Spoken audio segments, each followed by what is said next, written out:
that you kind of have to forgive yourself and show yourself some self-compassion for not getting it right the first time. I think we have to be gentle with ourselves. And so I think before you even move into looking for something next, you have to do that part of the healing work. Welcome back to the Love Stories Podcast. I'm your host, Charlene Byars. I am so excited to welcome my next guest to the show today. Jasmine Chanelle is an entrepreneur and the host of Mom to Mogul podcast.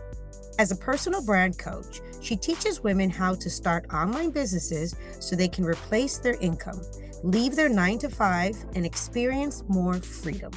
She has helped more than 350 women brand themselves online and launch their businesses through her Mom to Mogul program.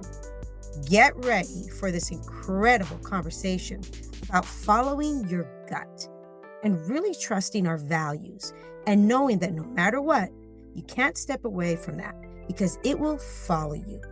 And how important it is to listen to that feeling because it never lies. It guides you. And remember, stick around for the tip of the week at the end of the show. Welcome to Love Stories, a relationship podcast for successful women, where we talk about love, dating, relationships, and how great love stories are made. I'm Charlene Byars, and I'm so excited to share all the things that you can apply to create a beautiful love story of your own. Cheers to great love. Well, hello, Jasmine. Oh, yes, she's here. We finally have Jasmine on. Oh, my goodness, this is going to be awesome. Jasmine, I have so much to talk to you about today, and I have a question for you, but I was thinking before we started with the questions, I would love for you to just give us a little bit information of who you are, what you do, and just take us back just a little bit here. Yeah, so my name is Jasmine Chanelle. I am an online business coach, mainly work with moms. I am a mom of 3, so that's kind of what led me to that path. And I just have been excited building a brand online and just kind of trying to help people from that place. And so it's been a fun journey. That's Newly fantastic. single. We got to add that to the relationship podcast. Newly single. Yes. No, and you guys, this is really cool because I created this podcast, and I say this often on the show. I created this podcast to have a space for us women, either, single or married, to be able to talk about relationships and love and, the choices that we made that worked out, the choices that didn't work out, but even sometimes the choices that didn't work out, they actually kind of worked out. So, yeah. Right? Like seriously.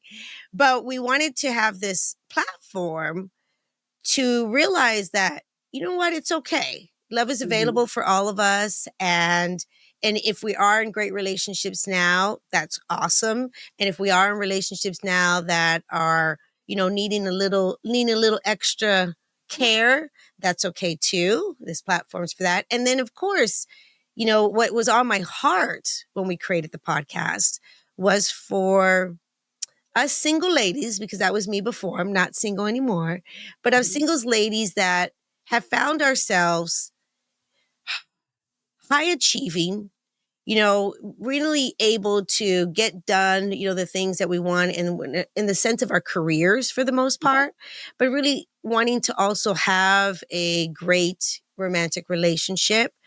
But it doesn't necessarily has happened that way. There's a lot of us single ladies out there that, we have great success, but we've had love blocks or, just the way that we looked at life or just our circumstances, all the things that maybe we haven't had the best success when it comes to our hearts.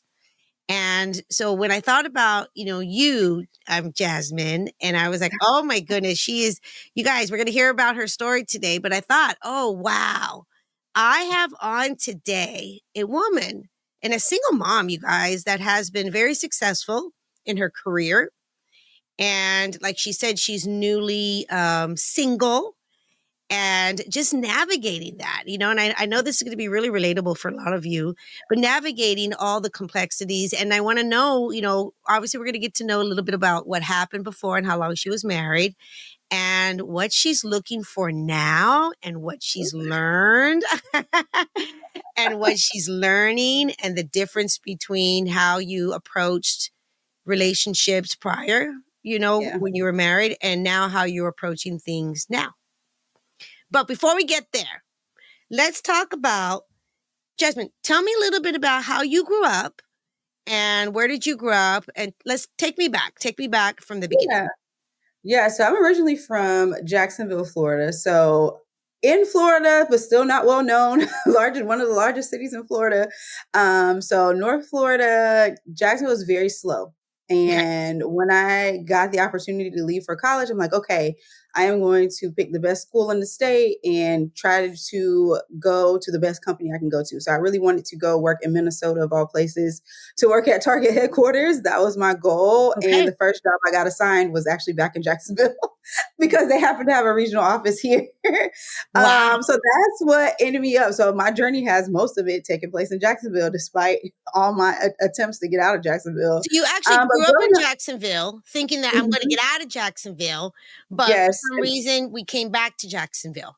Yeah, so the career that I was going after was corporate responsibility for Target. That was just the corporation that I wanted to work for, and I knew that from a Awesome. very young age. And so when I saw the opportunity to apply for that role, I'm all excited. Most of the roles are based in Minnesota, and they're like, "Oh, actually, we just built a regional office in Jacksonville, and so since you're from there, we'll sign you to Jacksonville." So that's how I ended up back here. But early life, my parents divorced when I was very young. Okay. And so my dad was still very active in my life.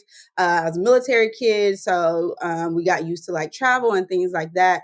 And so I had a pretty typical upbringing, but when I look back at it and when it comes to love, I think what I was looking for was like the fairy tale. Yeah. I was the hopeless romantic. All of the things you see on the Disney movies, I thought that is exactly what love is.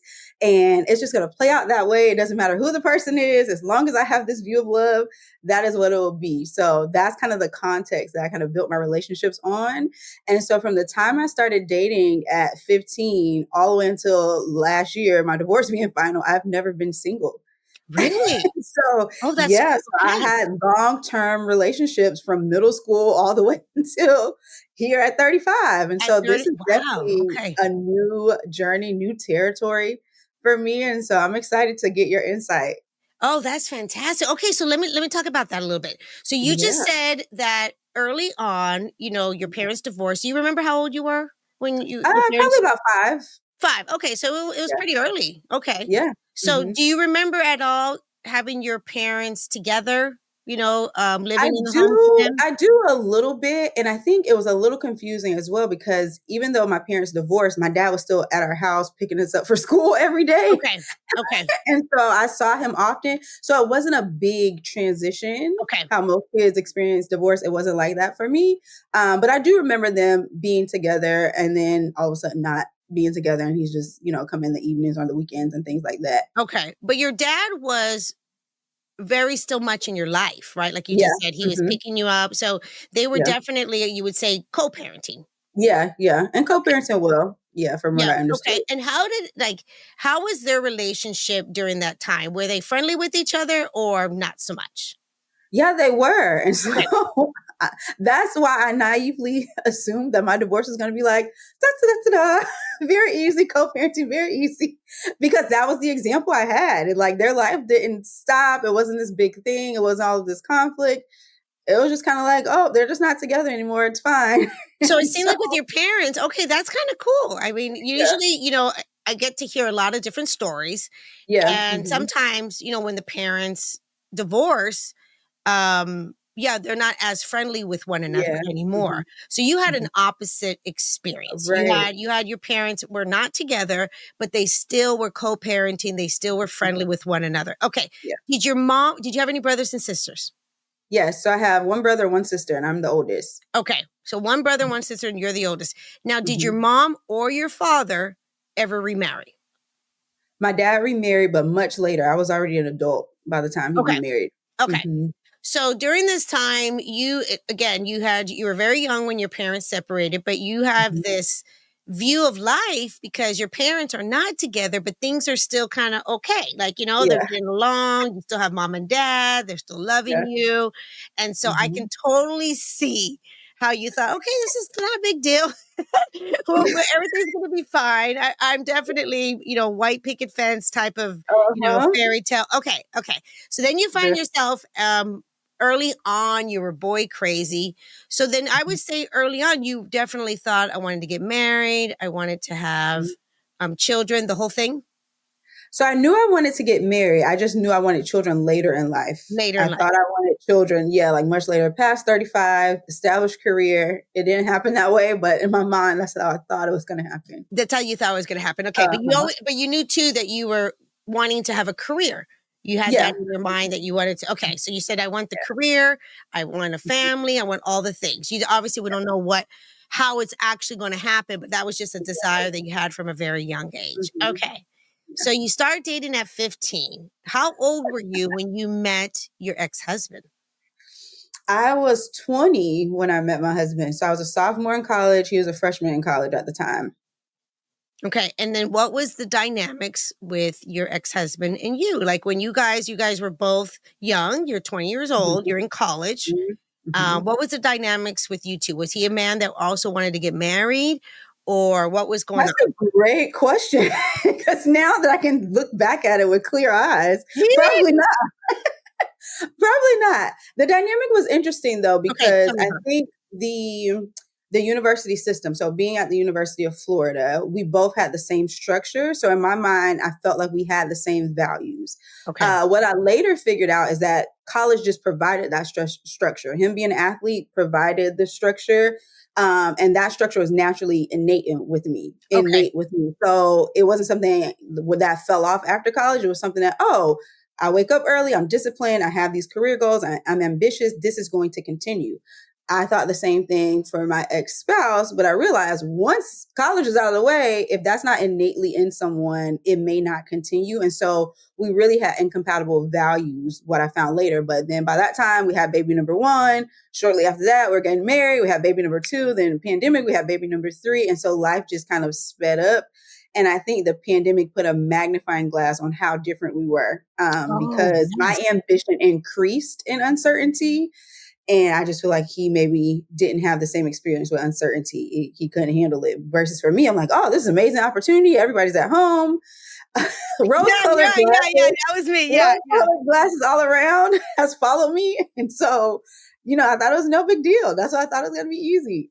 You were like, yeah, you thought, okay. And again, like you said earlier, and the reality was, even though your parents got along and stuff, and they were co-parenting good, you didn't really see them in the dynamics of living together day to day, all the Mhm. levels in that respect, about Right. like, and I think, and you guys, and we talked about this, we actually talk about this a lot on this podcast. Mhm.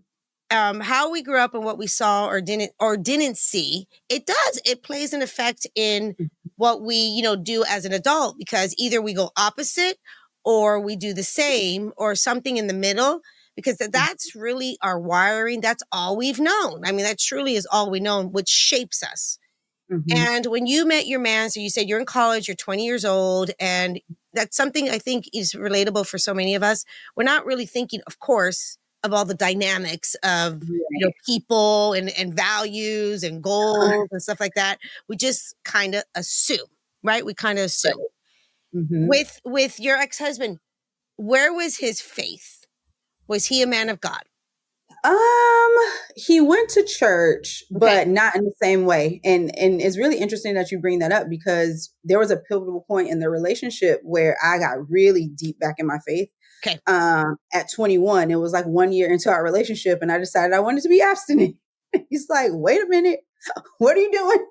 And so I think he grew up around church, whereas I grew up in church, and these values were like embedded very deeply. Okay. And so maybe I strayed away a little bit freshman year, getting used to being on my own and in college. But by sophomore year, I was reestablishing these values and my faith. And that should have been when I realized we were incompatible, but I didn't. Yeah. I thought Okay.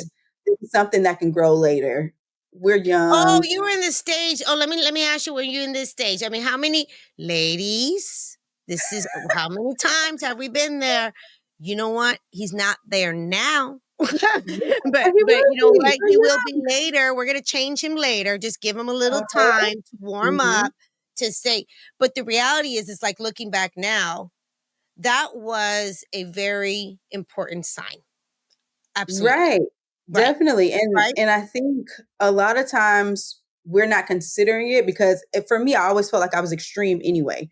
I was an Okay. extreme student. I was extreme, with my ambitions. And I'm like, oh, maybe the church thing, I'm just extreme. Okay. Nobody else in college is thinking of it in the same way. So I'm like, okay, maybe it's me. Right. Right.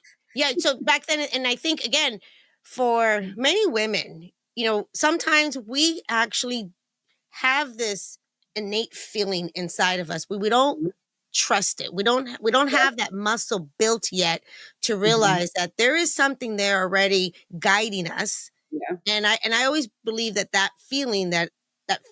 our intuition, it comes from God. I've Yeah. always believed that.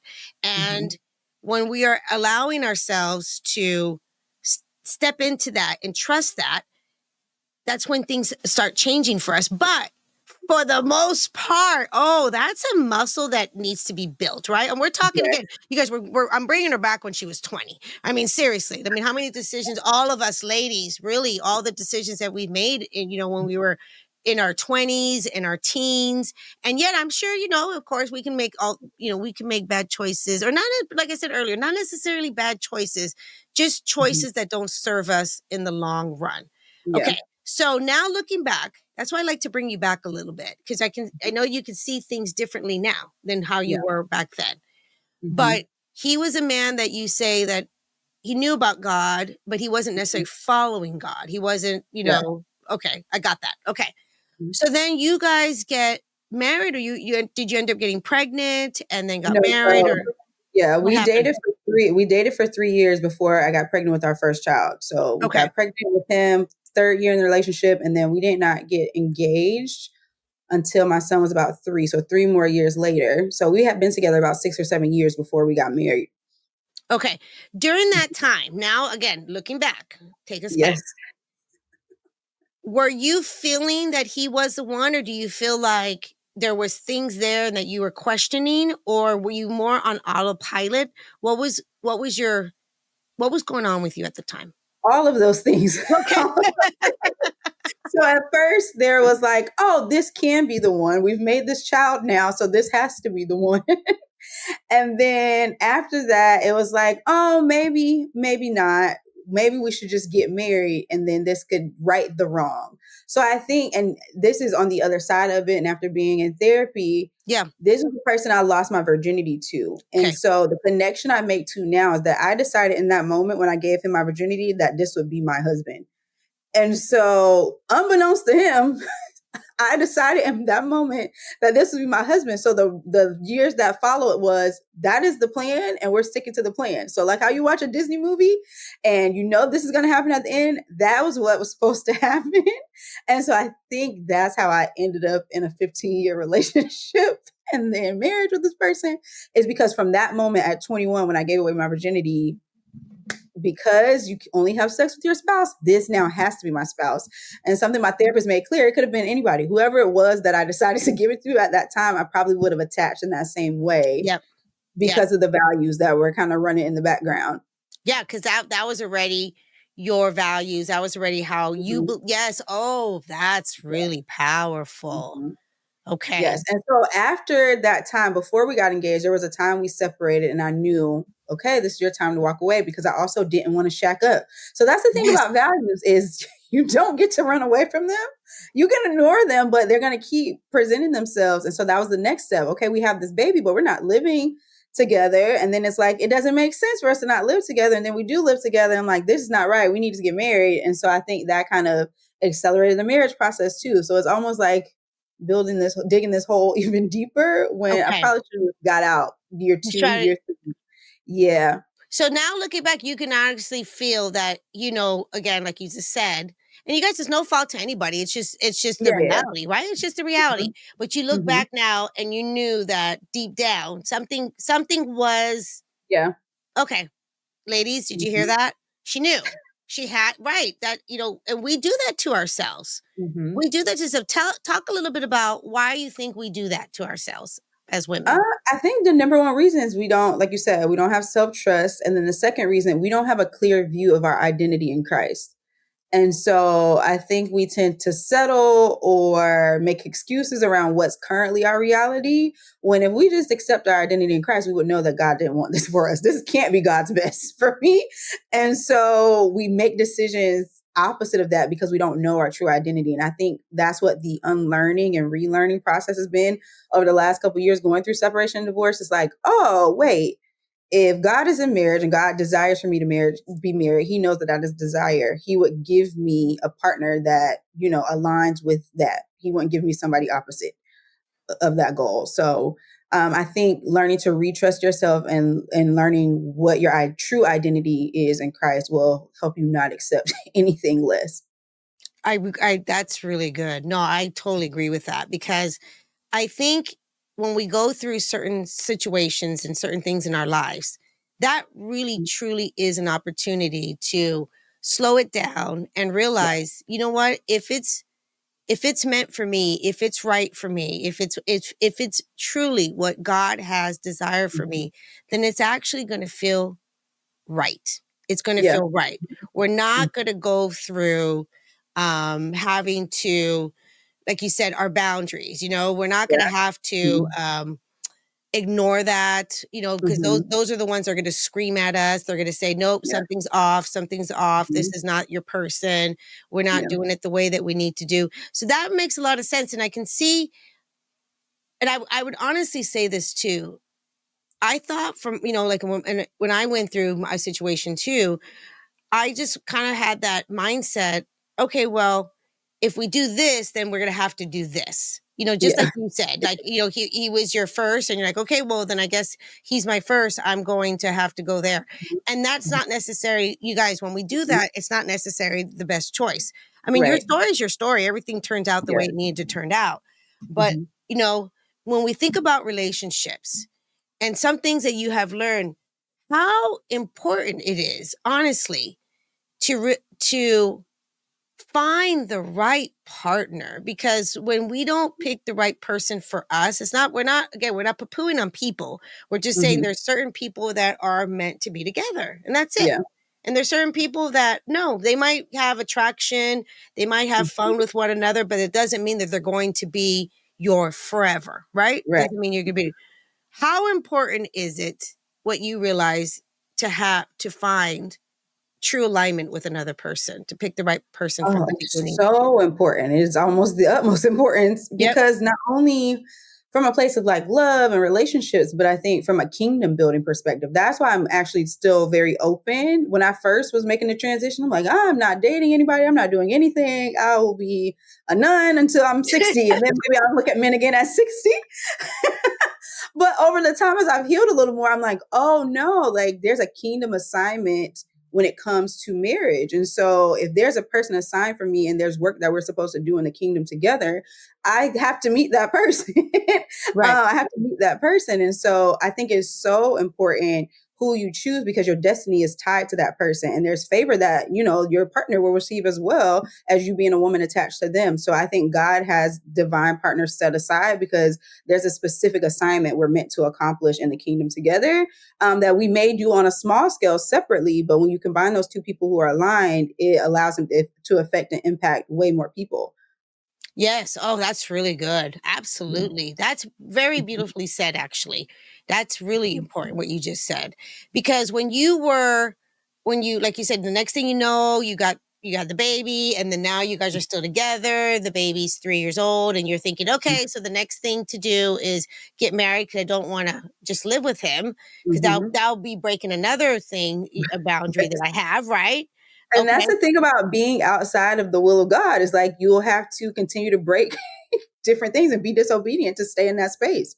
Right. Right. To stay in that Mhm. space. So then what Mhm. starts happening, mama? So then now you said, so you get married, and then finally you get married, and then you have your second child? Yep. So Okay. shortly after that, about a year later, we have our second. And then things are still going okay because You we're guys are like, still oh, okay. Yeah, that's what I was gonna say. So yeah, you we're guys just are kind of like figuring getting by. out. Yeah, we're figuring out marriage. It's Okay. up, it's kind of down, but it's not bad enough where I feel like I have to run. Okay. So Okay. it's going okay. And then the pandemic hits, and we're pregnant with the third during the Okay. pandemic. And Okay. I think what the pandemic did was slow us all down where we're in one space 24/7. So up until that point, from when did I quit my job? 2018. So right after we got married, I actually quit my job and became a full-time entrepreneur. So I have been building my business over those years. With the pandemic, everything stopping, I had nothing to busy myself with. Although I was still growing the business and it was doing well, everyone was now home. And so all the kids are home, he's home, I'm home. And at first I thought it was the kids. I'm like, oh, I had too many kids. So many kids. We're all under one roof all the time. But I genuinely enjoyed being a stay-at-home mom. So although I had built a business, I was a stay-at-home mom full time during the day. I would work on my business at night. And so I'm like, no, it's not them. And I'm trying to figure out why there's tension in the house and why just do things feel odd. And I just realized we are incompatible, but we had never been this slow or this, at this standstill where we had time to see how incompatible we were, because between the wedding, the baby, the building a business, we relocated to a new city in between that time. We've changed careers a couple times in between there. So life was always so busy that our mix of values never came, it didn't come up. It just didn't happen. I mean, not in a big way versus in the pandemic where we are stuck in this home 24/7, everybody on top of each other. And I remember we had to downsize to a 2-bedroom apartment and it was chaotic and we weren't not seeing eye to eye, and the decisions I wanted to make around the pandemic and the kids and not sending them back to school and health. And we just had such different views on all the things that were happening with the world that I'm like, I can't go on like this. So I didn't know right away. Okay. And so what pushed me into therapy was the chaos of the pandemic. Okay. I was Okay. pregnant with baby number 3, and I'm like, I'm already overwhelmed. How am I going to bring a third child into this? Help me. And so that's when I started therapy to prepare for baby number 3. And the more healed I got in therapy, the more we reworked, we realized that it wasn't the overwhelm of motherhood or running a house or a global pandemic. It was being in a relationship that did not match where I was trying to go and did not support what was happening to keep us afloat during the pandemic. So, yes. It couldn't work in tandem with the healed version of me. It only worked with the people pleasing, no conflict version of me. And that version of me no longer existed because of that time. That's really important that you're talking about this, actually. Wow. Yes. That is really important that you're talking about that. I mean, there's so many here. Okay, so I'm going to take the first thing that I got out of this. Mm-hmm. When I talk to, a lot of people about relationships and their relationships in themselves, often I would hear that we were so busy doing life and we kept ourselves so busy that we really didn't understand that we actually didn't really have a lot in common, and we weren't really each other's best friends. We said we were, but when the end of the day, we actually weren't. We were not that compatible. And it takes something usually for couples, something big to happen, right? Something big to happen. And the pandemic was huge. And it either brought marriages closer or they fall apart. And I can only imagine. So you guys are busy. This is before the pandemic and just going through life, and you have a career and you have kids. And like you said, there wasn't necessarily nothing really bad, but the reality and the truth really hit home when life stopped for everyone. You were definitely a woman that you're like, uh-oh. And I'm sure that you didn't really, like you said, you didn't even get to see that until you started getting some therapy and getting a different perspective and some different clarity. Okay. So when you I started definitely thought it was the laundry. I remember crying in therapy. Like, I just can't get a handle on this laundry. It's 7 baskets and I don't know why. And we don't leave the house. And she was like, this is not about laundry, right? I'm like, I don't know. You're like, it's not the laundry? She's like, no, it's the guy, girlfriend. It's not the laundry. Okay, so what started happening though? Honestly, when you started so you're married, you're a mom of 3 kids, you're going through the pandemic, you are feeling something's off, where something's not right. Like what really started shifting? So the biggest indicator for me was that I was sleeping until 12 p.m. And I'm a stay-at-home mom, meaning these kids are up. At one point, they were sleeping until 12 p.m. too. And so I'm like, something is wrong here where all of us are asleep in the middle of the day. And I'm like, well, maybe it's because we don't have our activities. I now know that that was depression. I lost my Okay. grandmother at that time as well. Okay. And so I didn't know that at the time. I'm just like, Okay. oh, I'm resting. I'm in it. The world's closed anyway. I Tired. don't have to Yeah. do as much. And so the more I started kind of unwrapping that, like, why am I not happy to wake up each day and do this? Because this is the life I chose. I wanted to be a stay at home mom. I worked so hard in my early teens and 20s so that I can have a window when my kids were little where I was home with them Yes. 24/7. Yes. And we Yes. were sleeping half of that time away. But I was still showing up online. And I think the biggest thing that kind of triggered me was I would go back and watch what I was posting online and watch my stories and didn't feel what the girl in the video was feeling when she posted these things. I'm like, this is a disconnect. And that's when I realized I was kind of out of alignment. And so I kind of had to start to do some digging from there. But it was just a coldness to the house. Like it was almost like me and the kids had our own little thing going, our own little nucleus, and that was warm and cozy. But everything else was cold and cold and chilling. And so I couldn't quite put my finger on it. I remember being really anxious. I remember, needing coffee to get through every day. And the other thing is like when Wow. it comes to motherhood, a lot of these things society and culture passes off like, oh, that's just a part of it. Right. You're not going to get a lot of sleep. You're going to Right. need coffee. You're going to need alcohol. Right. You're going to It's need all true. of these things. I remember during the pandemic, people were like laughing about how much wine was in recycling bins and things like that.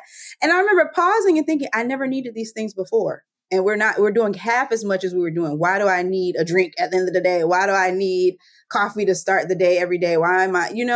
And so I realized that that was the shift. If you can't get through your everyday life without feeling like it's crushing you, something is extremely wrong. And Wow. so I started trying to figure out what is the thing wrong. I'm like, okay, let me find a babysitter 2 days a week, get the kids out of the house. Maybe that's it. That didn't work. I'm like, let me change my diet and start working out more. Let me get more sleep. And no matter what changes I was making, none of it was making a big enough impact for me Wow. to feel the difference until I started kind of journaling through what would it look like to walk away from this situation? What would feel better? What do I think I would lose? And that list of things that I felt that I would lose walking away was much shorter than the list that I thought would of things that I thought would improve. And so I really had to kind of go from there. Okay. And what was wow, okay. Wow, Mhm. that's really important that you're saying this because it is getting down to the root, right? Yeah. What is Mhm. actually happening? Because I think a lot of us women, we don't want to recognize it. I think, Yeah. we ignore it or we're scared or what is that going to mean? What is that going to mean? Or, maybe maybe this should just be my reality. Maybe marriage is not supposed to be great. Or maybe, Mhm. like you said, I love that you said, oh, that just comes with the territory with Yeah. raising kids. All of that Mhm. is true. There is a little bit of all that, which is Yeah. true. But no, it shouldn't feel Mhm. so disempowering and so disconnected in a Yeah. marriage. Okay. Mhm. Even though marriages will go through, you can have great marriages, of course, Yeah. and they can go through different things, Mhm. but it doesn't mean that, the marriage is over. It doesn't mean that Mhm. you're not compatible. It just means it can go through stages. And when I'm Right. hearing this is something completely different because Yeah, and this, that's what I had to realize. A lot of times people, when I would share little yep. bits and pieces, people were like, "Oh, marriage is hard." And there was never a clear-cut difference between what is hard versus what is toxic or what is unhealthy in a marriage. And so I would brush a lot of it off as, "Oh, marriage is just hard. This is a season. Everybody's going through something right now." But it was more than that. So talk Yeah. about so the listeners can hear this. When Mhm. like you said, there wasn't necessarily something major in the sense Mhm. of like infidelity Yeah. or all the things that we kind of talk about, the Right. main ones. Mhm. This was almost like a slow burn. There was something, Yeah. ooh, there was like a little It slow would burn. Talk about that. So because Yeah. I really want women to hear this when it Yeah. comes to relationships, Mhm. that feeling of we know that, okay, we're going through a stage or no, there's something really not right here. Yeah, so I heard it described one time, and I don't remember where I heard this, as death by 1,000 paper cuts. Meaning the first paper cuts, oh, second, oh, like you don't feel each paper cut. But if you look down and every part of your body has paper cuts on it, you're going to feel that. So it's a very slow, subtle chipping away at your identity, chipping away at your confidence, chipping away at your ability to trust yourself, your ability to trust reality. It was like it was a mix of all of those things till you wake up and you're a shell of yourself and you don't know where you went. That is the biggest thing. And I was attributing it to motherhood, like, oh, you Okay. have really young kids, these last two were back to back, that's why you don't feel like yourself. And that's not what it was. And I think, as to describe it internally, what it kind of felt like for those women who maybe experienced it, it was an always constant uneasiness and anxiety. And Okay. if you're not a person who's naturally experienced anxiety most of your life, you're going to notice when that feeling kind of comes on. You're not going to be able to put your finger on it exactly if you're disconnected from your body. But over time, it's like, why do I always feel uneasy? Why do things never feel settled? I remember writing a journal entry like, I'm tired of the highs and super low lows. I just want balance, is what I was looking for. And I started to pay attention to how often I felt that, and it was becoming more and more frequently. I was Really? having less days of balance and more days of up and down and up and down. And so there was just a coldness and almost the feeling of a person being there, but you feeling alone Got at the it. same time. So that's the best way I could describe it. All these things are happening, kids are doing stuff, all this, and there's a person there. You have a partner there, but you don't feel them in any shape or form, even though There's they're not that present. safety. You don't feel that Yeah. safety, that true Hmm. connection with one another. You feel like Right. you're mostly going through the motions with him. Through the motions. Yeah. Almost robotic. Like it's almost like they're not even there. Okay. So what Hmm. was so the listeners can you have a little, little more Hmm. clarity here because this is really good. What was the dynamics with you guys in the sense of like Hmm. day to day? Were you guys friendly with each other, not friendly? Were you more like roommates? What was the actual dynamics so they can How hear? it started was friendly. So Okay. it was like almost like friends living together. I think it got serious after we added those last two kids back to back. But prior to that, it was friendly. It wasn't, I wouldn't say it was the most affectionate because I'm naturally not an affectionate person. So it wasn't that, but there was a level of friendliness, a Okay. level of, camaraderie among us. Okay. Then it shifted to like roommates, like, okay, well, you got bath time, I'm cooking, you got this part, I got this part. And then it went from roommates to strangers who are at an Airbnb in two different wings of the house. And these people don't know Wow. each other at all. And these kids are all playing in this common area. And this lady's over here. And this, even though we were still sleeping in the same bed and all of those things, it was almost like two strangers. He didn't know the version of me that existed during that time. I didn't know the version of him that existed during that time. So that's the best way I can describe it. It's like, who is here? Who is in this house with Okay. me? So it was honestly, it was like you just said, it was kind of like, who are you? Yeah. A Mhm. different person. Like now you're Yeah. kind of seeing, do you think that you started seeing the real self of him, or do you think that he also was going through his own depression? I think it was a mix of both. Okay. I think it was a mix of both. Seeing the real self, I think I was seeing a new healed version of me who could no longer exist in this environment. So I think that was the bigger thing, is like my light is getting brighter and brighter and brighter. And why am I in this little cave? Like It I was a don't little belong cave. here. Yeah. Yeah, it's like I don't belong here. And so I had to kind of figure my way out of that. What did you when you now again, I'm taking her back. I'm taking her back. This is Hmm. why, because I want women to hear this. If you guys have found yourself in a situation like this or in a situation like this, something's obviously off. And sometimes, like she's Hmm. saying, she couldn't figure out exactly what it was because it Yeah. wasn't necessarily like this big toxic No. Hmm. fighting type of relationship, right? Right. It was more Mhm. you guys were dismissive. What Yeah. would looking back, what was he thinking at the time? Have you ever found out like during that time what was his mindset? Was he thinking that, you guys are still good?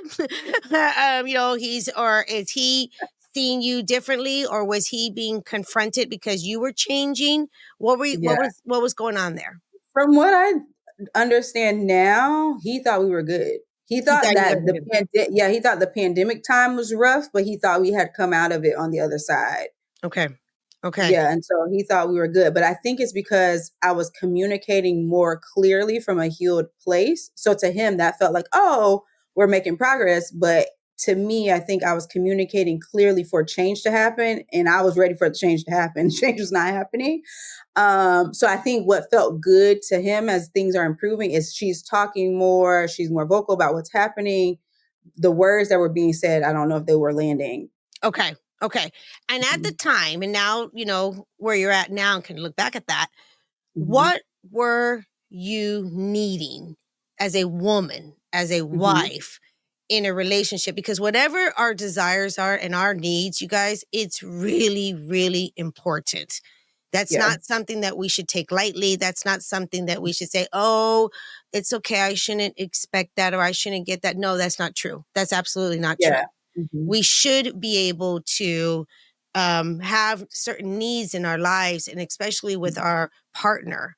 And that should be actually okay. But you weren't getting that. Looking back, Yeah. what were the things now that you know that you needed as a woman, as a wife in that relationship that you were not receiving? Yeah, at the time, I would have said nothing. It's Okay. fine. We just need to talk more. Okay. Now, after therapy, the number one thing I was missing was emotional safety. Yep. That was a big one. Um, Emotional safety. We were missing friendship in that relationship as time went on. And then I think also just the ability to have my full identity was what was missing. So I was very vibrant online, but that is not how I was in my home. Yep. And now I can see those two opposites. And it was because there was no safety there. So if there's no emotional safety, you can't be your truest, authentic self. And I realized I was bringing more of that to my online community than I was bringing at home. And so I think those are the two major things, that emotional safety and the ability to be authentic.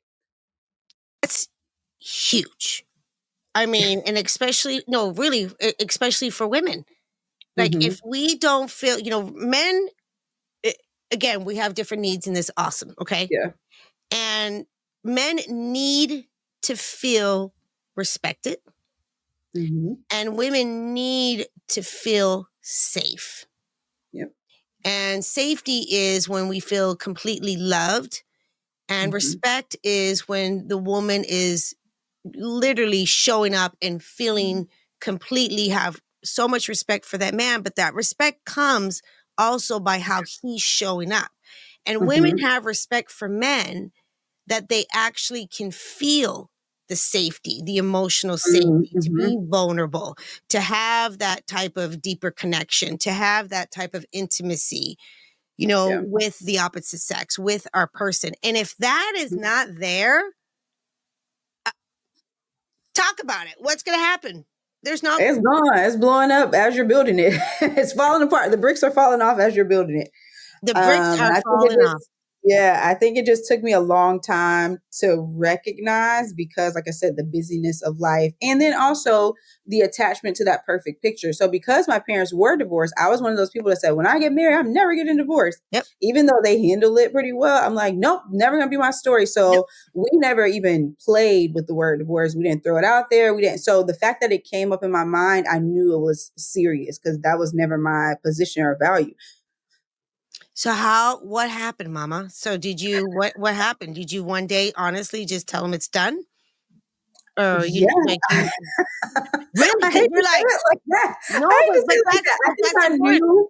But you guys Yeah, I listen think to this I part. Jasmine, knew. I just want to say this Mhm, before you say that. Sorry about that. mhm. Remember, she already had this feeling from the beginning, but Yes. she ignored it because she thought it was all Mhm, kinds of stuff happening. And we're mhm. talking the beginning when she started dating him, you guys. Like, Yeah. seriously, you know, Mhm. maybe after a little bit of time. So this has Yeah. already been, you've already been stewing with this girlfriend for many, many, many, Yes. many years, ignoring it. You guys don't Yeah. ignore it. Don't ignore it. Right. Ignoring it, just going through the motions. And Mhm, then you said it took something traumatic, which was the pandemic, mhm. to really have it surface. And Yeah. then on top of that, that's you started understanding this purely, I think, is because you also started getting some therapy. Yeah. Because, you know, you Mhm. got out of that, you kind of like in a little bubble. You knew Yeah. something was wrong, something wasn't feeling good, but you couldn't get the Mhm. clarity. You couldn't get the clarity. Okay, Right. so go from Mhm. there. Yeah. Yeah, and so once I got the clarity in therapy that something's wrong, my goal was to reconcile. Okay. That's the other thing. Remember, I've ignored it from all these years, and then I'm like, well, Jesus, fix it.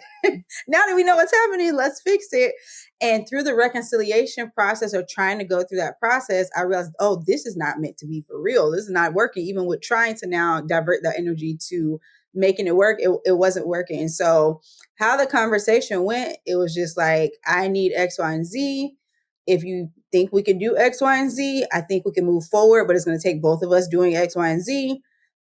And X, Y, and Z did not happen. And so even though I kind of knew and we had the conversation, it still took over 6 or 7 months for me to file the first piece of paperwork. Okay. And then after that, it still took time for us to separate. So it was still a long Long process. But process. I think, yeah, I was trying to wrap my mind around the time spent. That's the other thing I think that causes us to stay in things longer than necessary. It's like, but I've already put in 12 years Right. for the relationship itself, not the marriage part, but for the relationship. We've been together 12 years. Why would I start over now? This doesn't make sense. But it wasn't working. And It so we wasn't kind of working. had to move And you know forward. what? I like that you said when you said, well, we've been together for 12 years. Ladies, that's something that happens too. Sometimes we Yeah. think the Hmm. length of the marriage Hmm. is what's important. And Yeah. the length of the marriage is only important if you are truly feeling that you're growing, you feel safe, Hmm. you guys are connecting, and he's Hmm. your best friend, period. Yeah. He's literally your best friend and you're his best friend. And like I said earlier, you can have people that can have attraction for one another and have some Mhm. things in common, but it doesn't mean that it's going to be your forever. And that's why Right. we're having these conversations, Jasmine. No, thank you for, sharing this. Like, Yeah. that's why we're having these conversations, because she really, from, like she said, from early on, she had the intentions of, having the fairy tale, and there's nothing wrong with that. They, like, Mhm. there are many people that obviously they get married and they have, life is going to happen. Of course, things are going to happen, but they have a great marriage and they get better and better and they Yeah. grow and they mature as time goes by. Mhm. They're like, oh, I thought I loved that person in the beginning, but ooh, it's been 20 years. I'm more in Yeah. love now than I was back then. That's the goal, right? That's the Yeah. goal. But when we're in marriages and you are truly with all your heart, it seems like you guys tried everything. You went to Yeah. therapy, you Mhm. tried to talk to him. And the Mhm. reality is you can't change another human being. It takes two Right. people, right? Mhm. It takes two people to show up. It takes Yeah. two people to want to put the effort and the time into the relationship to make it work. And if two people are not willing to do that, then that's it. Yeah. Because you can have the one. I always believe this too, Jasmine. I always believe, one can start first. One can Yeah. start first. One can Mhm. start changing. One can start, doing the healing. And this is what happens. Ladies, this is Yeah. what happens.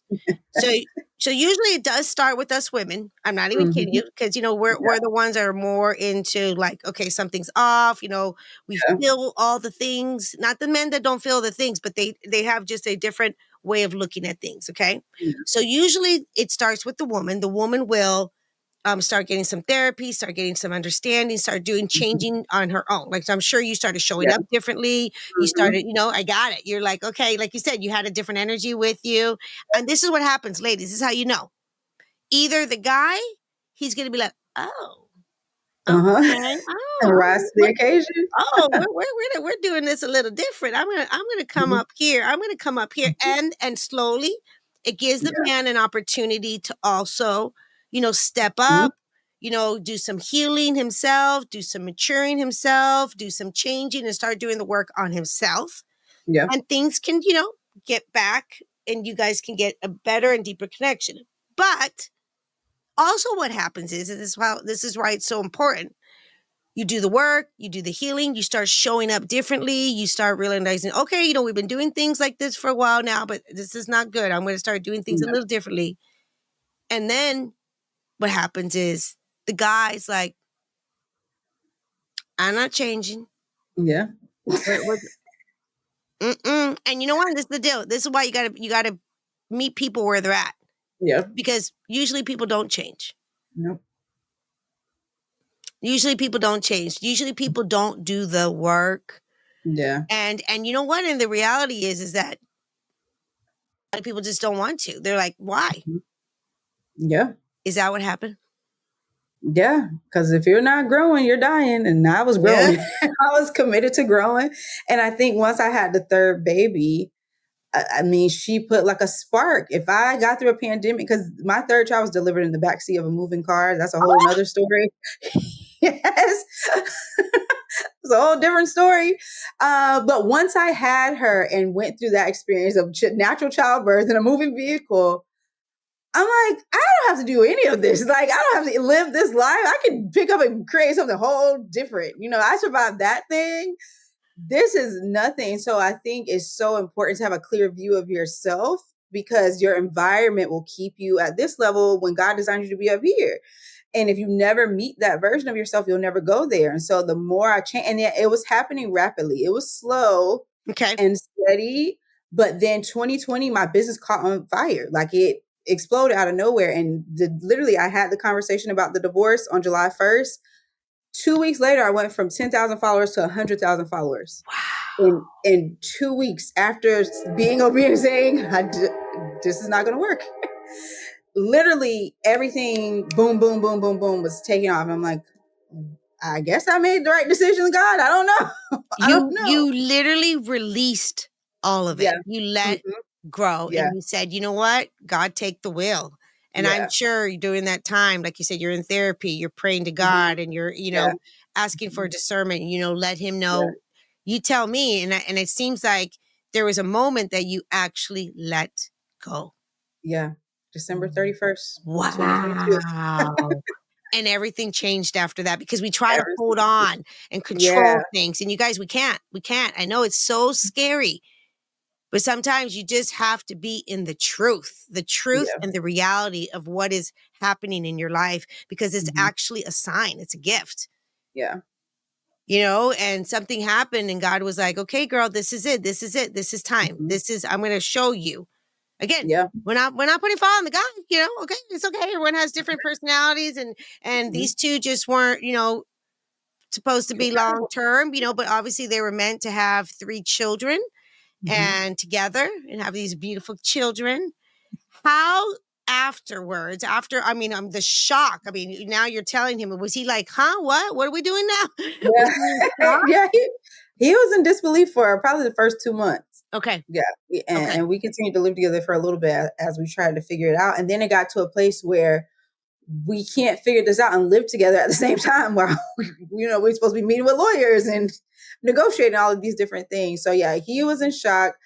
He was blindsided, even though I was shocked that he was shocked, and went back to all the conversations that kind of led up to that moment. But the accountability I will take in the situation is like, we both didn't know. Yeah. And I think he's had some time now to kind of process.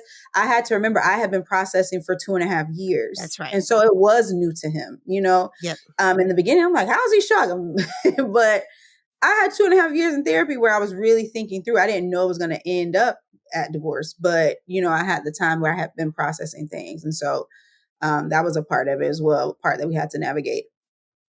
And so then you get a divorce and now you've been single and you said in the very beginning, you were like, okay, I'm a nun, never doing that again. But the more Right. healing you did, okay, you're like, okay, but that's not what God wants for me. It's okay. And the more healing that you're doing and the more learning that you're doing, you said that something started shifting. You're kind of like, okay, I'm a little open again. And I'm thinking, I'm a little open. You're not right there right now, but you're open again. So now you feel Mhm. like maybe for sure in the future Yeah. that you definitely want to what? I want to be remarried because I see the value of marriage in general. How I viewed marriage before was, oh, love and happiness, white picket fence. That is what marriage is. Now I view marriage as more of assignment, a covering for me and the things that God has for me, favor for my spouse, a covering for my children. I see it in that perspective now, not just love.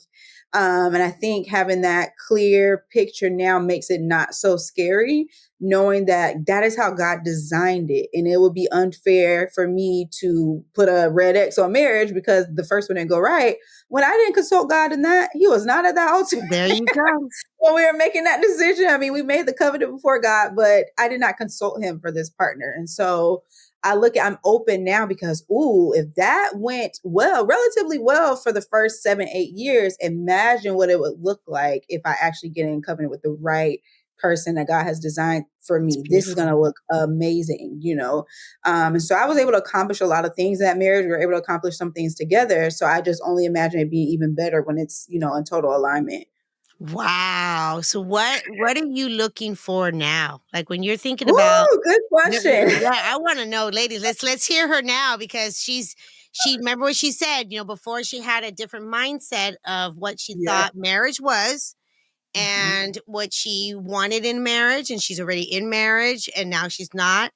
What is one of the just give me a few major differences now that you obviously didn't look for before, and that's okay. Mhm. And Mhm. now is like 100%. Yes. So now 100% top of the list, man of God, Yep. and not just God the internet fearing version. man.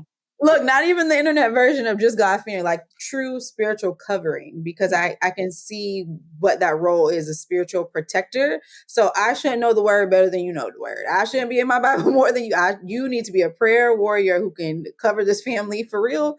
So that's the number one thing. The second thing is just a natural tendency towards empathy is way more important to me than it was previously because there's just so many things happen where on every level where Yes. that like you have to have a heart of gold, empathy, patience, especially if you're taking on someone who already has children. All of those things are going to be important. Emotional safety is at the top of my list this time. Look, this time around. Financial safety is also at the top of the list this time around. So I have some high ones up there this time. The make me laugh is lower on the list because that Yeah, was pretty high yeah. last time. Make me laugh, that's out of there. In shape, all that stuff is kind of a little less important this time around. She's like, okay, so let me ask you this for the listeners. This my single ones out there right now, they're like, wow, this is good. Like, oh goodness, I didn't even right. They're literally thinking, okay, I'm listening here and I'm single. And maybe I didn't have it, I didn't get it right the first time around. Mhm. What would you like to say to them? That you kind of have to forgive yourself and show yourself some self compassion I for love not getting it right the first time. I think we have to be gentle with ourselves and give ourselves the compassion that we gave these people that we picked. A lot of times we gave them a lot more grace and compassion that we are not extending to ourselves. And so I think before you even move into looking for something next, you have to do that part of the healing work of, coming to a place of acceptance with your decisions, forgiving yourself for those decisions and kind of rewriting what you want it to look like going forward and being gentle with yourself because it's gonna look different as you build something new. It's your first time doing it in this new way. I love that. I love that you said that. I love that you said, give yourself that grace. Hmm. Give yourself that love that we give to other people Yeah. because we have to do that for ourselves first, even before we considered, going out there and being with someone else or being in another relationship again. We have to make sure that we're taking care of ourselves. We have to make Yeah. sure that we understand that, yes, okay, you know what? Hey, it didn't work out. That's okay. Mhm. There's a lot of good we can take out of every relationship, every relationship. There's a lot of growing that we can take from that too. Oh, Yeah. that's beautiful. No, seriously, you are so awesome. How do these women, if they're like, okay, I want to be more in her world, how do they get in your world? How do they follow you? Yeah, so I spend most of my time over on Instagram. So it's at underscore Jasmine Chanelle over there on Instagram. That's the best way to find me. And then tell them again one more time. What do you do? I know you said it in the beginning. Yeah, so If you I are, tell how can they the work that you're doing. Yeah, so I'm a business coach for moms. So I'm most well known for my Mom to Mogul program, where I help women turn their ideas and corporate skills into online business. And then I also host every year a momcation retreat. And so a lot of this healing work that I'm talking about happens at my retreat, because that is my God thing. The business was my fun thing that I picked up and he just blessed. But the retreat is like where we dig deep into how your faith ties into how you view yourself, your healing, that good girl conditioning, the people pleasing. How do we use your faith to work all of those things out so that in general in life, you're able to show up as that fiercely free version of yourself? So if you follow me on Instagram or go to jasminechanelle.com, you can see more information about that. Oh, ladies, get into her world. Oh, I want to go on that retreat. When's the next retreat? It's happening this year in June in Orlando, June 6th through the 8th. Where is it? Where's the retreat going to be In at? Orlando, Florida. Oh, fantastic. Ladies, let's go to Florida. Let's go. That sounds amazing. Oh, okay. And they can find that information on your Instagram? Yeah, on Instagram and on my website. And on your website. Okay. Okay. We'll make sure we leave that in the show notes. Okay. To just make it easy for Perfect. everyone. Okay. Yeah.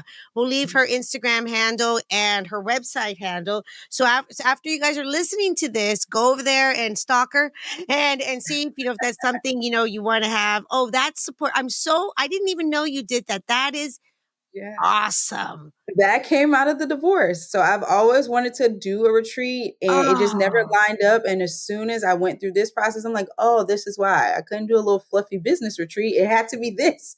It it had to be had this to be deep something. Yes. healing thing. Yeah. Mhm. Oh, wow. Oh my goodness. Yeah. Thank So this you is year so much. 3. This is year 3 of the retreat.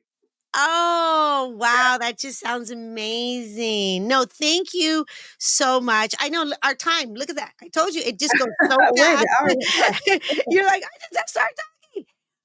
You Mhm. guys, seriously, get into her world, follow her. Really consider it, especially, like you said, being a single mama Yeah. and, wanting more and wanting to have a career and start something differently. And also our faith and Yeah. how powerful that is, our own oh my goodness. Oh, you nailed it, girlfriend. You nailed it on that one. That is amazing.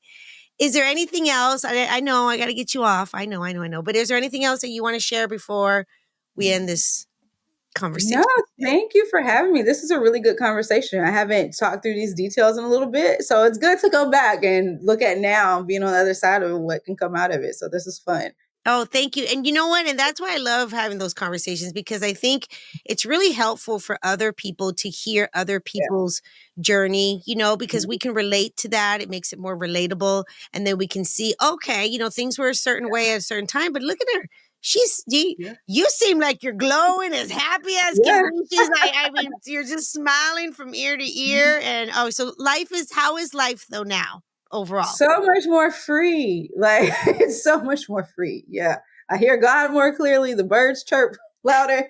It's a lot more free when you're being obedient. It's true, you guys. I'm telling you, Yeah. the relationships that we have with our lovers, our partners, Mhm. really, from the bottom of my heart, I can't say this enough. They're the most important because they will actually determine our overall happiness. If we're Yeah. in the right relationship, everything's going to be okay, even when things are not okay. Mhm. If we are not in the right relationship, it will affect all the areas of our life. Mhm. I mean, like for real, all the areas of our life, because that's why I'm so passionate about healthy relationships. Yes, first and Yeah. foremost with yourself, being Mhm. real with yourself and really listening to yourself and with your partner. It matters. It Yeah. absolutely matters. No, thank you. Thank you. And to next time, cheers to great love. Let's talk about the tip of the week, which is it's never too late to reconnect with your feminine energy. I'm 52 years old, and to be honest, it's taken me some time to really get this. For years, I operated in my masculine energy. I was constantly doing, achieving, making sure everyone was okay. And while that served me in some ways, it also left me feeling so anxious, burnt out, and disconnected from myself. The real shift happened when I slowed down. I got out of my head and started living from my body. That's when I reconnected with my feminine energy and everything changed. Feminine energy isn't about appearance, it's about how you feel. It's about your presence, softness, alignment, and trusting yourself deeply. And honestly, getting out of trying to people please and thinking you have to do it all. And I want you to know something. No matter your age, your relationship status, or what season you're in, you can always return home to that part of you. So this week, ask yourself, where am I still operating in survival mode? And what would it look like to soften and receive instead? Let go of control and people pleasing and being sensitive to their actions and their decisions. Mel Robbins recently wrote a book called The Let Them Theory. I haven't read it yet, but I love the theory. It says, let them do what they do. Because the reality is, we can't control people. We can only control ourselves and how we want to feel. And when you start to let go, it's absolute freedom. You don't have to worry about that anymore. And your feminine energy hasn't left. It's there. It's just been waiting for you to come back. If you would love to know more about feminine energy and feminine embodiment, I have this amazing tool for you. It's called Feminine Embodiment Practice. It's a tool that you can use, which includes a downloadable guide, a video with instructions, and a Spotify list for over 100 songs. Please make sure you look in the show notes to get access to the link. That's a wrap. One of the things that I really learned today, and it really got ingrained, was how important it is to stick to our values and listen to our gut. It's so important to understand your non-negotiables and not trying to think that somebody is going to change. Although, absolutely, people can change. It's really up to us to accept who they are from the beginning and follow your gut. If they don't share the same values as you, then it's not a match. And that's absolutely okay. Move on. Because when you take your time and you get to know exactly who you are and what it is that you're looking for, that's when it would appear. Thank you, Jasmine, for this incredible conversation. If you're loving this podcast and these incredible conversations, please hit the subscribe button and leave a 5-star review.